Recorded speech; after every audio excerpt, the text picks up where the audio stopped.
என்னோடய evening routine எப்போவுமே இப்படி தான் போகும். மோஸ்ட்லி எல்லா நாளும் இப்படி தான் இருக்கும். என் பையன் வந்து ஸ்கூல்லேருந்து 5 மணிக்கு வந்துடுவான். 5 to 6 எந்த வேலையாக இருந்தாலும் அவன் ஃப்ரெஷ்அப் ஆன உடனே குடிக்க ஏதாவது கொடுத்துட்டு அந்த 1 hour அவனை ஃப்ரீயாக விளையாட விடுவேன். வெளியில் கூடவே இருந்து அந்த 1 hour நானும் பார்த்துப்பேன். ஏன்னா இங்கே பக்கத்தில் நிறைய காலி ஃப்ளாட்லாம் இருக்குது, அதனால் செடியெல்லாம் இருக்குது, பாம்பு நிறைய வரும்.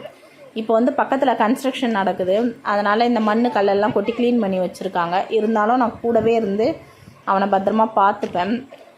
அதுக்கப்புறம் மணி 6 ஆன உடனே உள்ளே போயிட்டு விளக்கேற்றி சாமி கும்பிட்ருவோம். அதுக்கப்புறம் ஆஸ் யூஷுவல் நைட்டு டின்னர் தான். இன்றைக்கி வந்து முட்டை குழம்பு, ரசம் இருக்குது. சாப்பாடும் முட்டை ஆம்லேட் மட்டும்தான் செய்யணும். அது மட்டும் நைட்டு செஞ்சால் போதும். 2 நாளாக துணிங்கள்லாம் கொஞ்சம் மடிக்கவே இல்லை, அப்படியே இருந்துச்சு. அந்த துணியெல்லாம் இப்போ மடித்து எடுத்து வச்சுருவேன். மோஸ்ட்லி எங்களோட நைட்டு டின்னர் வந்து 7, 7:30க்கெல்லாம் முடிஞ்சிரும். 8 மணிக்கெல்லாம் படுத்துருவோம் நாங்கள்.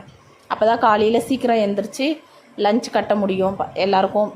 அப்படின்றதுனால நீங்கள் எப்படி பண்ணுவீங்கன்னு கமெண்ட்டில் சொல்லுங்கள். டாட்டா, பாய் பாய்.